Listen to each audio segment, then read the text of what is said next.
우리 시온 성가대 귀한 찬양 감사합니다. 우리 찬양 받기에 합당하신 우리 하나님 아버지의 이름이 이 시간에 우리의 찬양과 예배를 통해서 더 높아지는 복된 시간이 되기를 간절히 축복합니다. 여러분들이 함께 기도해 주시고 염려해 주신 덕분에 많이 좋아졌고요.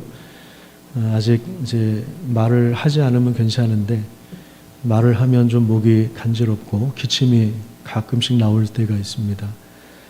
양해해 주시고 또 말씀을 함께 들었으면 좋겠습니다. 민족 고유의 명절인 추석을 우리가 함께 보내고 있습니다.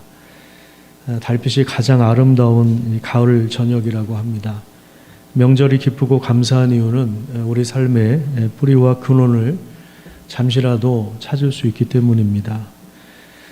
우리의 삶이라고 하는 것이 갑자기 어디선가 뚝 떨어져서 지금의 우리의 모습을 만들어낸 것이 아닙니다. 우리를 낳아주시고 키워주신 분이 계시고 또 어려서부터 우리와 함께한 형제들이 있고 고향의 땅을 통해서 우리 삶은 하나씩 하나씩 이렇게 형성해 온 것입니다. 그래서 언제 보더라도 고향의 땅은 또 우리 부모 형제의 품은 넉넉합니다. 그 품 안에서 우리는 잠깐이지만 여유와 안식을 누리게 되는 것입니다. 우리 신앙생활에 있어서도 마찬가지입니다. 내가 구원을 받고 또 내가 하나님의 은혜를 입은 것, 나의 정체성, 우리를 구원하신 그 하나님의 은혜가 얼마나 큰 것인가를 확인하기 위해서 우리가 필요한 것인데 그것은 바로 복음의 내용을 다시 들여다보는 것입니다. 우리 명절과 고향과 부모가 우리 인생의 뿌리를 찾도록 도와주는 것처럼 복음은 우리를 구원하신 하나님의 은혜와 그 은혜의 근원을 함께 찾도록 도와주는 것입니다. 그런 의미에서 에베소서는 굉장히 중요한 책입니다. 특별히 에베소서는 복음의 정수를 다루고 있습니다. 에베소서를 깊이 묵상하고 정독하고 또 여기 나와 있는 에베소에 나와 있는 여러 기도문이 있는데 그 기도 제목을 따라서 기도하는 가운데 이 복음을 통하여 가장 안전하고 또 든든한 큰 소망 안에 거하시는 우리 성도님들 되시기를 간절히 축복합니다. 고대 그리스 지역에서 가장 유명한 것이 파르테논 신전입니다. 아테네 수호 여신인 아테나 여신에게 바친 신전으로 당시 가장 아름답고 웅장하다는 찬사를 받은 신전입니다.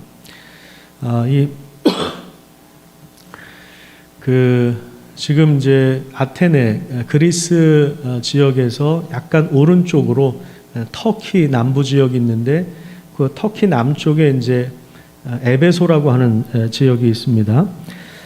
지금 이 고대 도시 아테네에서 가장 이제 유명한 신전을 우리가 그림으로 봤는데요. 그런데 에베소에는 이 신전보다 4배나 더 큰 아르테미스 신전이 있습니다. 물론 지금은 그곳에 가더라도 돌 몇 조각 남아 있어요. 로마 정부에 의해서 무너졌기 때문에 지금은 이제 돌 몇 개 남아 있지만 이것은 아르테미스 신전을 상상으로 복원한 그러한 사진입니다. 당시 에베소 사람들은 이곳에서 아데미 여신을 숭배했습니다. 물론 아데미 여신을 위한 것도 있지만 종교라고 하는 것이 결국에는 자기 이득을 구하는 것이죠. 마치 기브 앤 테이크 하는 것입니다. 그러니까 내가 신에게 이렇게 열심을 다할 테니까 나에게 복을 주시오라고 하는 이런 기복신앙이 그 모든 종교의 기저에는 사실은 다 깔려 있는 것입니다. 당시 이제 이 아데미 신전은 은행의 역할도 감당했다고 합니다. 각국에서 몰려온 사람들이 재물을 거기에다 예치해 놓았기 때문에 이 금전적인 사고도 많이 일어났다고 하는데요. 아무튼 정치와 경제와 모든 그 생활의 중심을 차지하고 있었던, 그래서 에베소 사람들에게는 이 절대적인 영향을 끼쳤던 신전이 바로 아데미 신전입니다. 그 신전에서 모시는 아데미 여신은 이렇게 생겼습니다. 이 화면을 조금 여러분들이 확대해서 볼 수 있다면 여기 이제 젖가슴이 굉장히 많이 달려 있습니다. 그래서 이 그리스 여인들이 출산할 때가 되면 아데미 여신을 찾아가서 순산을 기원했다고 합니다. 그래서 이 아데미 여신은 다산과 풍요의 신으로 당시 사람들이 전폭적으로 숭배했던 우상인 것입니다. 그러니까 자신의 어떤 경제적인 부를 얻기 위하여 전폭적으로 숭배했던 여신이 바로 이 아데미 여신인데요. 하지만 이제 바울이 이곳에서 아테네 에베소 지역에서 복음을 전하면서 사람의 손으로 만든 것이 우상이 될 수 없다고 하면서 이 말씀을 통하여 회심한 사람들이 이제 늘어나기 시작하니까 언제부턴가 이 신전을 중심으로 경제적인 이득을 보고 있었던 상인들이 위기를 느끼기 시작합니다. 상인들은 조합을 이렇게 설립해서 경제적인 이익을 서로 공유하고 어떤 서로를 보호하는 시스템을 갖추고 있었는데 경제적으로 자신들이 위기에 닥치자 사람들을 선동하기 시작합니다. 그 내용이 사도행전 19장에 나오는데 26절, 27절에 보면 조합장이 이렇게 사람들을 선동합니다. 그런데 여러분이 보고 듣는 대로 바울이라고 하는 이 사람이 에베소뿐만 아니라 거의 온 아시아에 걸쳐서 사람의 손으로 만드시는 신이 아니라고 말하면서 많은 사람을 설득해서 마음을 돌려놓았습니다. 그러니 우리의 이 사업이 명성을 잃을 위험뿐만 아니라 또한 위대한 아데미 여신의 신전도 무시당할 수 있으니 그러면서 이제 사람들을 선동하기 시작했던 것입니다. 순식간에 소요 사태가 일어나고 이것이 이제 폭동으로 번질 조짐이 있었습니다. 그래서 우리 지난주에 강원서 목사님 통해서 그 원형 경기장의 모습을 이렇게 사진으로 봤는데 에베소 극장에 사람들이 모여요. 거기에 이제 25,000석 정도 되는, 그러니까 굉장히 큰 경기장이죠. 2000년 전에 에베소 지역에 25,000명이 들어갈 수 있는 경기장이 있었다고 한번 상상을 해보세요. 얼마나 대단합니까? 그럼 잠실 야구장이 한 25,000명 정도 수용할 수 있는 공간인데 에베소 극장에 많은 사람들이 2만 명 이상 되는 사람들이 모여가지고 사도행전 19장 34절에 보면 크다 아데미 사람의 아데미여, 에베소 사람의 아데미여 하면서 그 여신을 이름을 2시간이나 계속해서 이제 불렀습니다. 그러니까 겉으로 볼 때는 종교적인 열심이 대단한 것처럼 이렇게 보여집니다. 아데미 여신을 정말 이 사람들이 정말 숭배하는구나, 정말 사랑하는구나 이렇게 겉으로는 보지만 사실 속셈은 뭐가 있습니까? 그들의 마음 속에는 사실은 자신의 경제적인 문제가 거기에 달려 있는 것입니다. 자, 이렇게 눈에 보이는 우상과 권력과 돈을 숭배하는 문화가 가득한 이 에베소 땅에서 바울은 하나님께서 우리에게 주신 복이 땅에 속한 것이 아니라 하늘에 속한 것임을 다시 한번 이 편지를 써서 에베소 교회에게 보낸 서신입니다. 그것이 바로 이제 에베소서인데요. 우리 3절 말씀을 우리 같이 한번 읽도록 하겠습니다. 3절 시작. 찬송하리로다 하나님 곧 우리 주 예수 그리스도의 아버지께서 그리스도 안에서 하늘에 속한 모든 신령한 복을 우리에게 주시되. 자, 바울은 하나님께서 우리에게 허락하신 복이 어디에 속해 있다고 이야기합니까? 하늘에 속해 있다. 이렇게 선포합니다.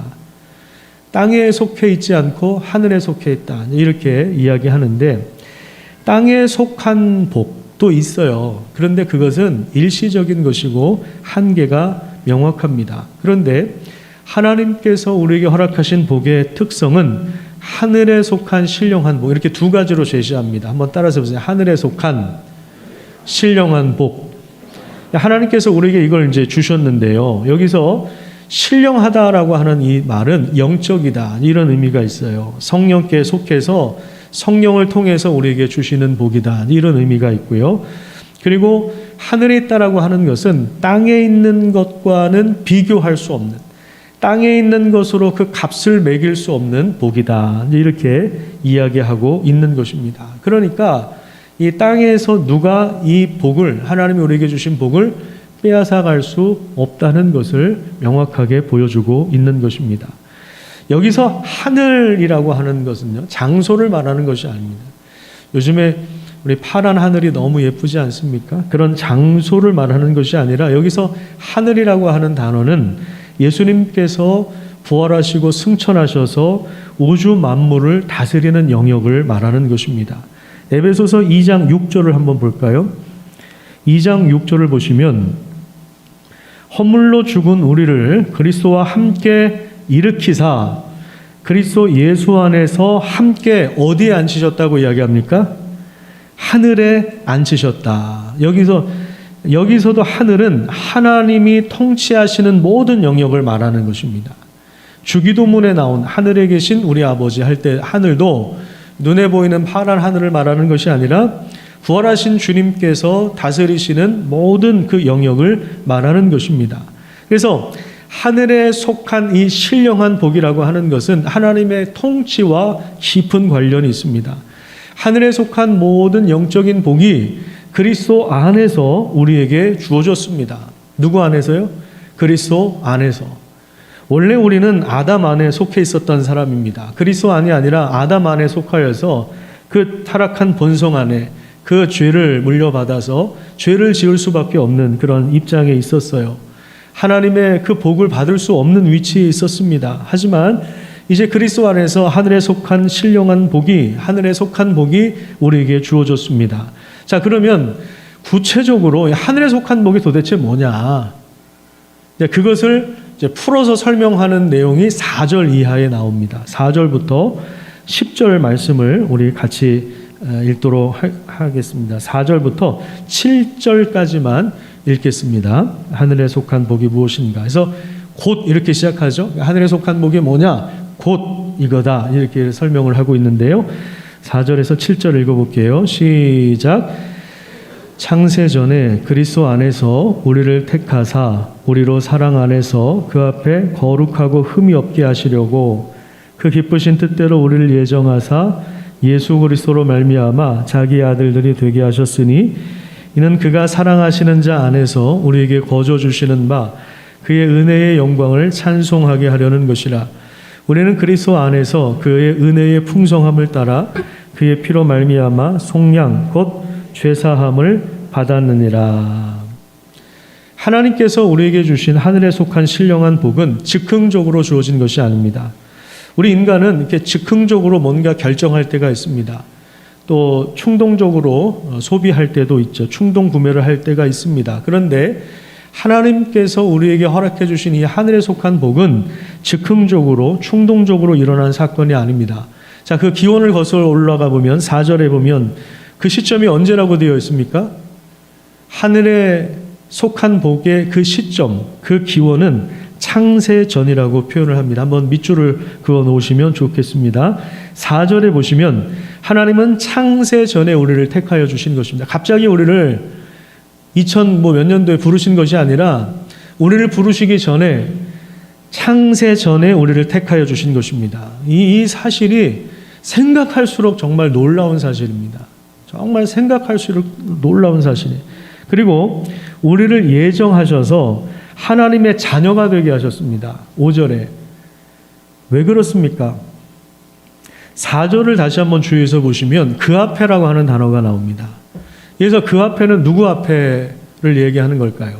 하나님 앞에서. 하나님이 왜 우리를 선택하시고 부르셔서 자녀가 되게 하셨느냐? 하나님 앞에서 거룩한 존재로 우리를 세우시기 위하여. 그러니까 인간들과 비교해서 조금 착한 사람 만들려고 우리를 부르신 것이 아니라 하나님 앞에서 하나님처럼 거룩하고 흠이 없는 존재, 완전한 존재, 그냥 조금 선하고 조금 괜찮은 사람 만드는 것이 아니라 하나님처럼 완전한 존재로 거룩한 존재로 우리를 부르시기 위하여 창세전에 이미 우리를 계획하셨고 우리를 선택하셨고 우리를 불러주셨다는 것입니다. 그렇기 때문에 이 하나님의 선택과 예정은 인간의 조건과 노력과 업적과 공로를 모두 다 배제합니다. 하나님의 자유롭고 은혜로운 결정을 통하여 우리는 그리스도 안에서 하나님의 가족으로 입양된 것입니다. 우주 만물을 창조하신 하나님께로 우리는 입양이 된 것입니다. 사실 우리는 이 입양이라고 하는 단어 자체가 별로 이렇게 와닿지를 않아요. 요즘에 이제 사회적으로 뉴스거리가 되기도 했는데요.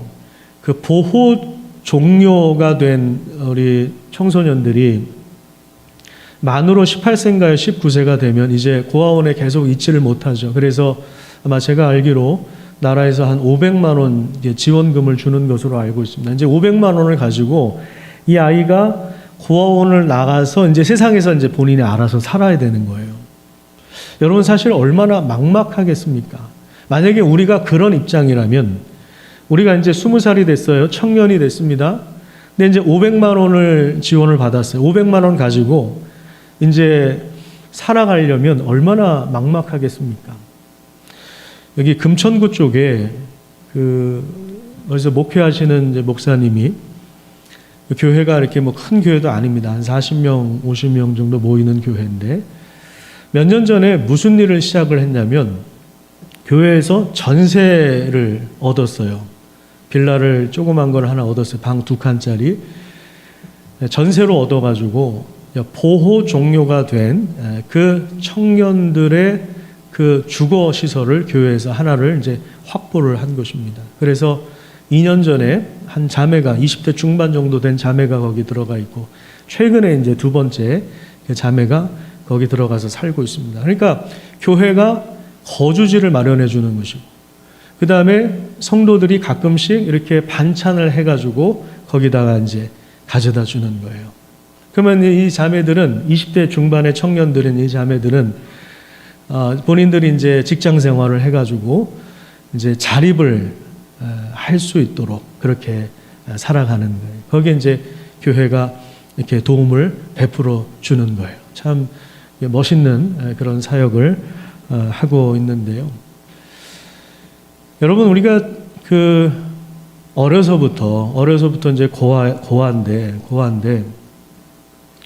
경제적으로 넉넉하고 그 부모님이 돈도 좀 있고 그래서 원하는 교육도 받고 성품들이 참 좋은 그런 부모에게로 만약에 이 아이가 입양이 되었다면 그 아이는 얼마나 그 인생이 복된 것입니까?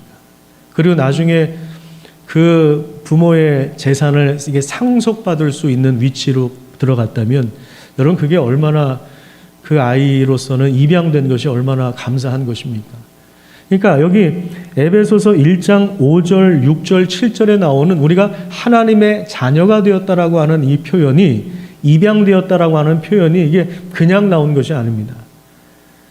인간적으로 넉넉한 가정에 입양된 것도 굉장히 복된 일인데 창조주 하나님을 우리가 아버지라 부를 수 있고 그 하나님의 집에 우리가 가족으로 입양이 되었고 그리고 하나님과 함께 그 모든 은혜와 영광을 누릴 뿐만 아니라 우리가 하나님처럼 거룩함을 입게 되고 변화되고 그리고 나중에 하나님께서 그 나라를 예수 그리스도와 함께 우리에게 상속해 준다고 하는 사실이 이것이 정말 진리라면 이게 정말 진짜라면 이것이 실제로 우리에게 일어났다면 여러분 이것은 얼마나 놀라운 것인지 모릅니다.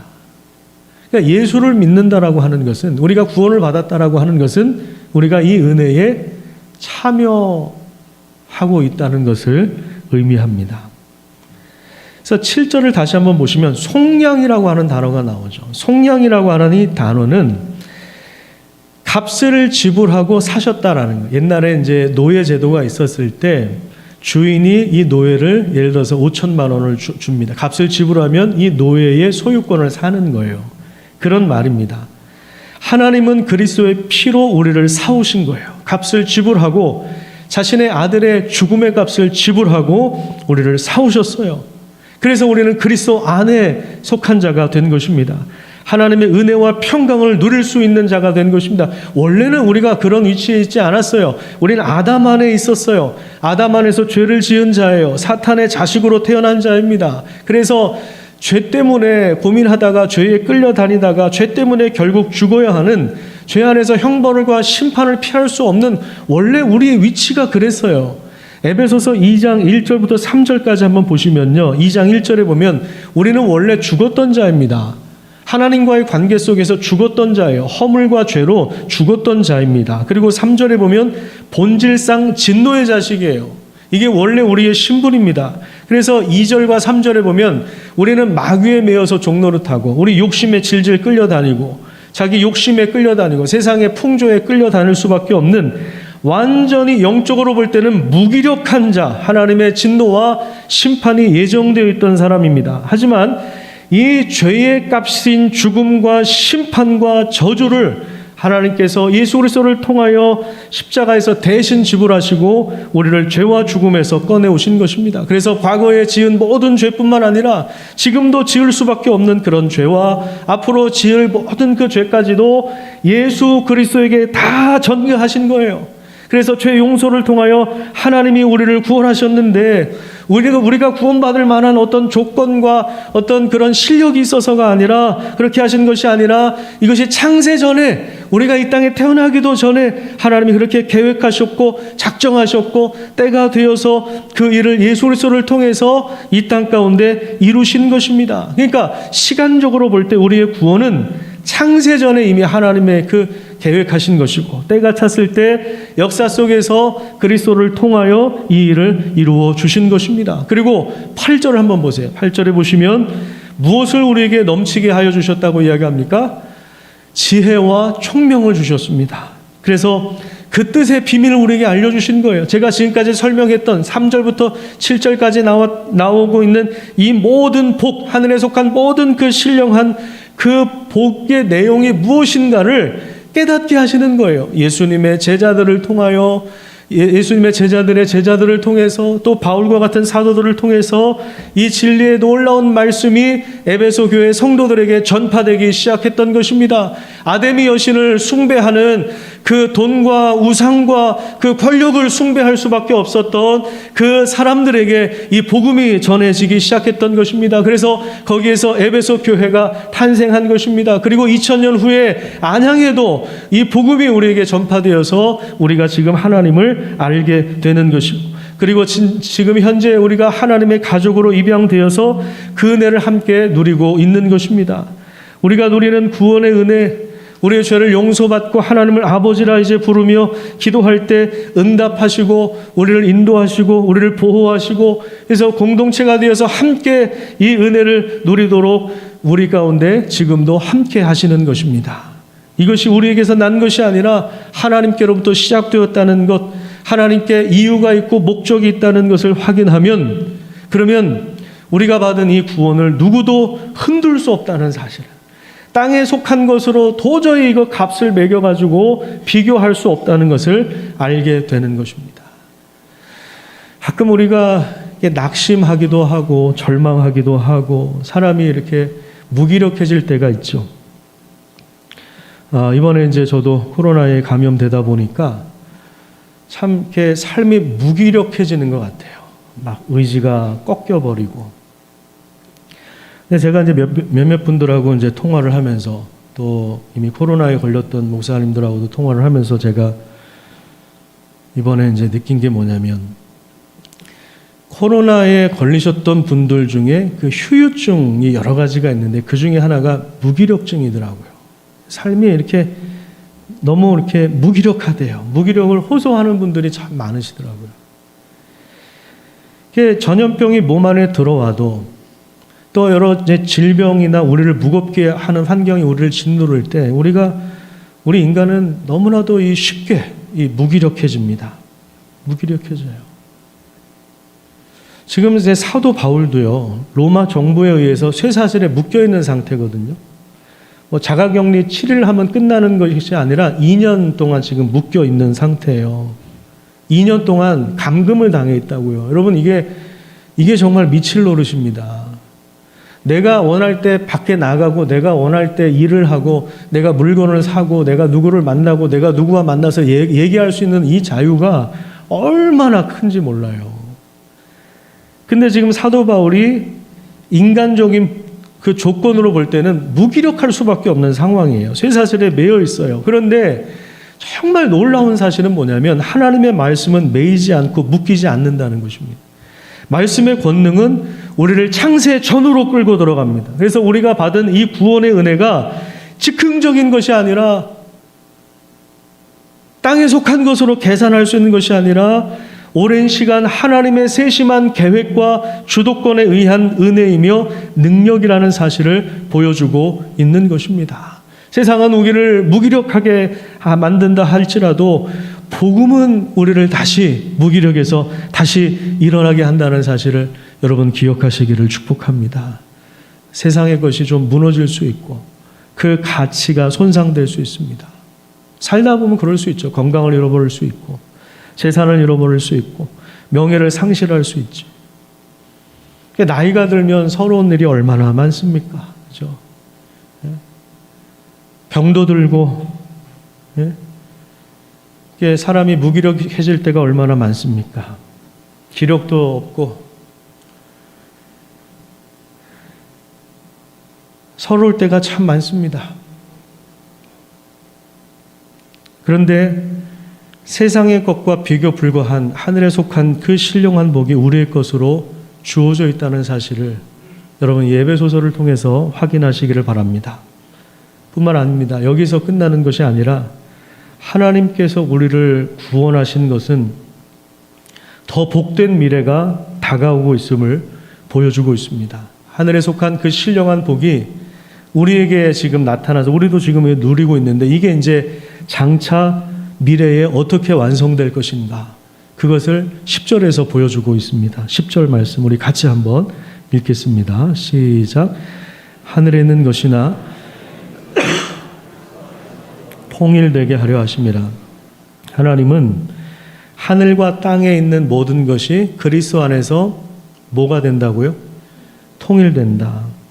그리스도를 머리로 하여 그 능력 안에 모든 것을 끌어모아서 굴복하게 하시고 하나님과 바른 관계를 맺게 하신다는 그런 말씀입니다. 십자가에 죽으신 예수님은 하나님께서 지극히 높여서 모든 이름 위에 뛰어난 이름을 주셨습니다. 그리고 하늘에 있는 자들과 땅에 있는 자들과 땅 아래에 있는 모든 자들로 하여금 모든 무릎을 예수 이름에 다 꿇게 하셨습니다. 그리스도를 통하여 하늘과 땅은 이제 새로운 질서 속에서 완전한 창조의 회복을 가져오는 것입니다. 강대국의 왕들이 그 질서 안에 자기들을 모으려고 하죠. 여러분 동남아시아 이런 데 가보면요. 중국의 자본이 얼마나 많이 들어가 있는지 모릅니다. 여기저기에 이 중국이 뿌려놓은 돈이 얼마나 많은지 모릅니다. 어딜 가나 중국 사람들이 있고요. 어딜 가나 중국 사람들이 집을 사고 어딜 가나 중국 사람들이 호텔을 장악하고 있고요. 땅을 장악하고 있고요. 그래서 중국이 거대한 야심을 품고 그 세계 질서를 자신의 손아귀에 모으려고 하지만 그런데 전혀 그렇지 않습니다. 예수 그리스도를 통하여 하나님은 이 우주 만물의 질서를 새롭게 하고 계십니다. 그게 이제 에베소서 1장 10절의 말씀입니다. 하나님이 창조하신 우주 만물에 대한 하나님의 원대한 비전은 그리스도 안에서 모든 것을 이제 모으는 것입니다. 그리스도를 머리로 하여 주도권을 갖게 하셔서 그 질서 아래로 모으게 하시는 것입니다. 그래서 우리는 예수님을 통하여 개인적으로 구원을 받았습니다. 우리는 세트로 구원을 받은 것이 아닙니다. 우리는 개인적으로 구원을 받은 것입니다. 하지만 구원받은 공동체인 우리는 함께 우리가 공동체가 되어서 교회가 되어서 우주의 원대한 이 하나님의 큰 그림 안에 이미 놓여 있고 그 복된 미래와 완성을 향하여 하나씩 우리가 같이 움직이고 있는 것입니다. 그래서 1장 23절을 한번 보세요. 22절부터 한번 볼까요? 에베소서 1장 22절에 보시면 또 만물을 그의 발 아래 복종하게 하시고 그를 만물 위의 교회의 머리로 삼으셨다고 말씀하고 있고 교회는 그의 몸이니 만물 안에서 만물을 충만하게 하시는 이의 충만함이라. 이 만물을 충만하게 하시는 그것이 교회를 통하여 예수 그리스도를 머리로, 예수 그리스도를 주인으로 고백하는 교회를 통해서 지금도 그 일들이 이루어지고 있고, 그 다음에 에베소서 2장 21절과 22절에 보면 성령 안에서 하나님이 거하실 처소가 되기 위하여 그리스도 예수 안에서 우리가 함께 지어져 가고 있다, 이렇게 말씀하고 있습니다. 그러니까 구원은 개인적으로 받았지만 우리는 공동체로 함께 살아가며 존재하는 것입니다. 그래서 9절에 나온 경륜이라고 하는 이 말은 하나님의 계획을 말하는 것입니다. 창세전부터 우리를 구원하심으로 장차 그리스도 안에서 하늘과 땅을 통일시키는 하나님의 계획이 시작되었고, 그 방향으로 역사와 우주는 움직이고 있는 것입니다. 그렇기 때문에 우리 교회가 해야 할 일이 있습니다. 그것은 바로 우리 교회만을 위한 교회가 아니라 이 세상, 우리가 살고 있는 세상이 하나님의 것임을 인정하는 것입니다. 그래서 우리의 어떤 노동 환경 속에서, 우리가 일하는, 사업하는 그 모든 환경 속에서, 거기에서 하나님의 정의와 공의를 실현하는 일들이 굉장히 중요합니다. 그리스도 안에서 창세 전부터 놀라운 일을 시작하신 하나님의 역사가 복된 미래를 향해서 움직이고 있기 때문에 그것을 성취하기까지 하나님께서 쉬지 않으신다는 사실 때문에 우리는 그 일에 기뻐하고 감사하면서 우리가 할 수 있는 일은, 가장 중요한 것은 바로 찬송하는 것입니다. 그래서 갇혀있는 상황 속에서도 바울이 찬양했던 것처럼 하나님께서 우리를 구원하신 이 은혜를 곱씹고 묵상하는 가운데 우리가 결국에는 하나님을 찬송하는 자리로 나아가는 것, 이것이 우리를 창조하신 하나님의 분명한 뜻입니다. 그래서 6절을 한번 볼까요? 6절에 보시면, 이는 그가 사랑하시는 자 안에서 우리에게 거저 주시는 바 그의 은혜의 영광을 뭐하게 하려는 것이라? 찬송하게 하려는 것이라. 14절도 마찬가지입니다. 이는 우리 기업의 보증이 되셔서 그 얻으신 것을 속량하시고 그의 영광을 찬송하게 하려 하심이라, 이렇게 말씀하고 있습니다. 우리가 하나님을 찬양한다는 것은 무슨 의미입니까? 우리 인간은 자꾸만 나 중심적인 사고방식을 가질 수밖에 없죠.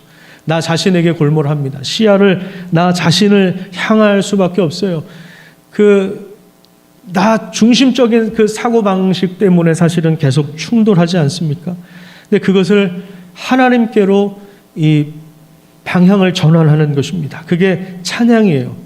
전에는 나 자신에게 시야를 고정하면서 살았는데, 우리가 찬양한다는 것은 이제 하나님께로 시선을 돌린다는 것을 의미합니다. 그래서 이제 모든 영광을 인간에게 돌리는 것이 아니라 하나님께로 돌리는 것이죠. 그게 찬양입니다. 여러분, 찬양의 능력을 삶 속에서 회복하시는 귀한 은혜가 있기를 간절히 축복합니다. 그래서 최소한 하루에 한 10분 정도는 여러분들이 의도적으로 찬양의 시간을 마련하시죠. 처음에 안 나올 겁니다. 아마 찬양이 안 나올 거예요. 그러면 듣는 것부터 시작을 하세요.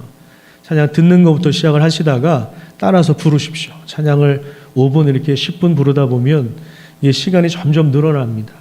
그러다 보면 이 찬양 가운데 하나님의 임재를 경험하게 되고요. 찬양을 통해서 우리가 소망을 발견하게 됩니다. 그 찬양이 풍성해져요. 개인적으로 찬양이 예배가 되고 하나님을 경험하는 시간이 되고, 그러다 보면 이것이 여러분들이 또 예배당 안에 모여서 찬양을 할 때 이게 굉장히 파워풀한 찬양이 되는 것입니다. 그래서 찬양이 살아있을 때, 찬양이 능력이 있을 때 거기서 귀신의 역사도 떠나가고요. 질병도 떠나갈 수 있고요. 거기서 우리의 걱정과 근심이 물러가게 되고요. 찬양을 할 때 기적도 일어나고요. 우리가 전혀 예상하지 못했던 하나님의 뜻이 우리 인생 가운데 개입해 들어오기도 합니다. 그걸 노리고 하라는 게 아니고요. 그렇게 하다 보면 그 열매로서 하나님이 이런저런 은혜를 우리에게 허락해 주시는 거예요. 내가 전에는 이것 때문에 끙끙거렸어요. 이런 문제 때문에 너무 힘들었어요. 그런데 찬양을 하다 보면, 하나님께로 시야를 돌리는 이 훈련을 하다 보면요, 이게 별로 나에게 이제는 큰 문제가 되지 않아요. 그러면 그냥 그 문제를 거뜬히 이겨내는 거죠. 이러한 놀라운 은혜가 여러분들의 삶 가운데 임하기를 간절히 축복합니다. 이것이 또 기도가 되기 시작합니다. 특별히 에베소서 1장 15절부터 23절까지 기도예요. 기도문입니다. 바울이 에베소 교회 성도들을 위해서 기도하는 것이고요. 3장 14절에서 19절도 이게 다 기도문입니다. 기도는 내가 나에게 능력이 없다는 것을 인정할 때 기도하기 시작하는 거예요. 그래서 기도는 누가 할 수 있냐? 겸손한 사람이 하는 겁니다. 내가 할 수 있으면 왜 기도를 하겠어요? 근데 내가 할 수 없습니다. 하나님, 나에게 이런 문제가 있어요. 인간이 대단한 것 같잖아요. 막 달나라도 탐사하고 탐사선 보내고 대단한 것 같잖아요. 그런데 인간이요, 그런 것 같아요. 나도 내가 컨트롤을 못할 때가 있어요. 내가 나를 컨트롤 못할 때가 있어요. 나도 나를 컨트롤 못하는데 배우자를 내가 컨트롤 어떻게 해요? 컨트롤이 안 되니까 다툼이 생기는 거죠. 내가 이웃을 어떻게 컨트롤할 수? 내가 자녀를 컨트롤한다고요? 아니요, 컨트롤 안 됩니다. 안 돼요. 내 인생이 내 계획대로 가는 거 보셨습니까? 내 사업도 마찬가지고 내 일도 마찬가지고요. 그렇기 때문에 우리가 겸손하게 기도의 자리로 가는 거예요. 그런데 놀랍게도 에베소서 3장 20절에 보면 우리가 가운데서 역사하시는 능력대로 우리가 구하거나 생각하는 우리가 기도하는 것보다 더 넘치도록 하나님께서 은혜를 부어주십니다. 여러분, 흔들 수 없는 이 땅의 것으로 값을 매길 수 없는 하늘에 속한 신령한 복이 우리에게 주어져 있다는 사실을 기억하시기를 간절히 축복합니다. 물론 하나님은 땅에 있는 복도 허락해 주세요. 그 땅의 복을 이 풍성한 가을에 하나님이 얼마나 누리게 하십니까? 그렇죠? 하나님이 땅에 속한 것들도 사실은 다 인간에게 다 선물로 주신 거예요. 우리 인간에게 다스리라고, 생육하고 번성하고 다스리라고 모든 만물을 주셨으니까 우리가 하나님과 올바른 관계만 맺고 있으면 우리 삶이라고 하는 것이 번성하는 것이 그게 굉장히 자연스러운 것이고요. 그게 사실 하나님의 뜻이에요. 창세기 1장에 그게 나와 있어요. 번성해라, 충만해라.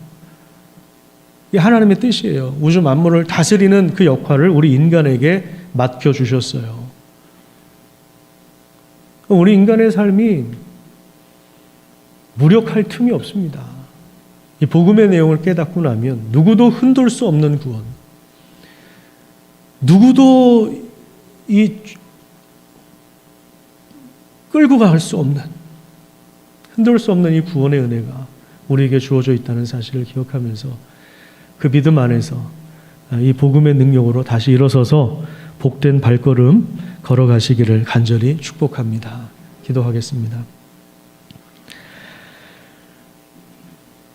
하나님, 우리 인간의 눈에 보이지 않지만 우리가 기도할 때, 우리가 찬양할 때 하나님의 비전이, 하나님의 약속이 현실이 될 것을 내다볼 수 있도록 인도해 주시고 그 믿음으로 함께 그 길을 걸어가게 하여 주셔서 창세전부터 우리를 위하여 예정하신 그 은혜가 지금도 우리 삶을 통해서 진행이 될 뿐만 아니라 복된 미래를 향해서 흐르고 있음을 우리가 기억하게 하여 주셔서 하나님, 땅에 속한 것 때문에 우리가 좌절하거나 그것 때문에 낙심하거나 무기력에 빠지지 않도록 하나님께서 도와주시고 하나님 복음의 능력으로 다시 일어서게 하여 주셔서 하나님이 행하시는 일들을 보게 하시며 하나님을 찬송하게 하시며 우리 인생의 찬송과 감사가 터져나오게 하여 주시며 그리고 힘차게 우리에게 맡겨진 일들을, 주어진 일들을 잘 감당하도록 하나님께서 역사하여 주시옵소서.